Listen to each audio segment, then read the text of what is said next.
তুমি যদি GitHub এর কোড সার্ভার থেকে লোকালে ডাউনলোড করতে গিয়ে এরকম এরর ফেস করো যে লেখা আসবে পারমিশন ডিনাই পাবলিক কি, আর ফ্যাটালে আসবে could not read from remote repository, এরকম এরর ফেস করলে তোমার সর্বপ্রথম চেক করতে হবে তোমার লোকাল সার্ভারে পাবলিক কি সেটআপ দেওয়া আছে কিনা। আমি যদি চেক করি, এটা চেক করার জন্য করে সর্বপ্রথম তুমি তোমার সি ড্রাইভে যাবা। সি ড্রাইভে আসার পর ইউজার্স এর ভিতর প্রবেশ করবা। এরপর তোমার কম্পিউটারের যে নেমটা আছে সেটার ভিতর প্রবেশ করবা। আমি আমার নামটা দিয়ে রাখছি। এখানে দেখবা .ssh ফাইল আছে কিনা। এইটা যদি না থাকে তাহলে এইটা লেখা আসবে পারমিশন ডিনাই পাবলিক কি, কারণ তোমার পাবলিক কি সেটআপ করা নাই। এই জন্য করে পরের লাইনটা শো করতেছে যে রিমোট রিপোজিটরি থেকে রিড করতে পারতেছে না। রিমোট রিপোজিটরি কোনটা? এই সার্ভারে যেটা আছে GitHub এর এইটা। আমি সর্বপ্রথম এই .ssh ফাইলটা ডিলিট করে দিচ্ছি। এবার আমি এই কোডটা ক্লোন করে দেখাচ্ছি ক্লোন হয় কিনা। ক্লোন করার জন্য করে সর্বপ্রথম এই কোডে ক্লিক করবা, এরপর SSH এ ক্লিক করবা, এরপর যেটা আসবে এটা কপি করে নেবা।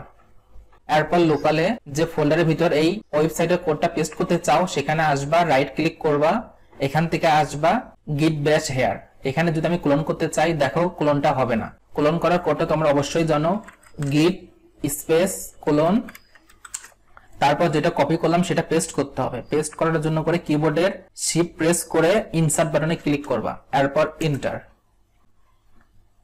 দেখো ক্লোন কিন্তু হচ্ছে না, আমি ইএস দিয়ে নিচ্ছি, ইএস চাচ্ছে।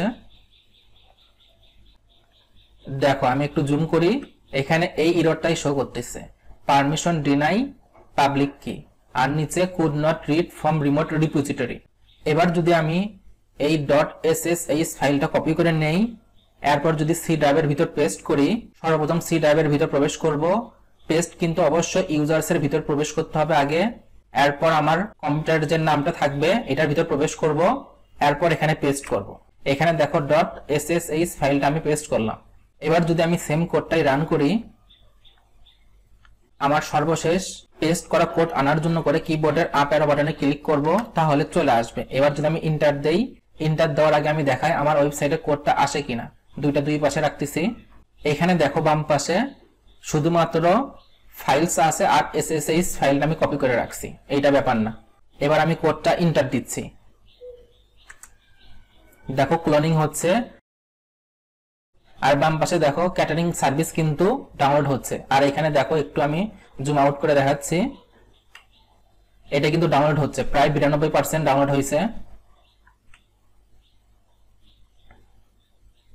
দেখো 100% ডাউনলোড হইলো। আর এখানে ক্যাটারিং সার্ভিস যেটা আছে এটা কিন্তু ক্লোন হয়ে গেল আমার ওয়েবসাইটটা। আমি যদি ক্যাটারিং সার্ভিসের ভিতর প্রবেশ করি, আমি কিন্তু ওয়েবসাইটটা রান করতে পারবো। দেখো আমার ওয়েবসাইটটা কিন্তু রান হইলো। তাহলে তোমরা এই ভিডিও থেকে শিখতে পারলা, তোমাদের যদি গিট ব্যাশে এরকম এরর শো করে পারমিশন ডিনাই পাবলিক কি আর নিচে যদি লেখা আসে could not read from remote repository, তাহলে তোমরা বুঝে নিবা তোমাদের লোকালে সি ড্রাইভের ভিতর .ssh ফাইলটা নাই, এর জন্য করে এই এররটা শো করতেছে। আমি পরের ভিডিওতে দেখাবো কিভাবে এই .ssh ফাইলটা সেটআপ দিতে হয়। আজকের ভিডিওটা এখানে শেষ করতেছি।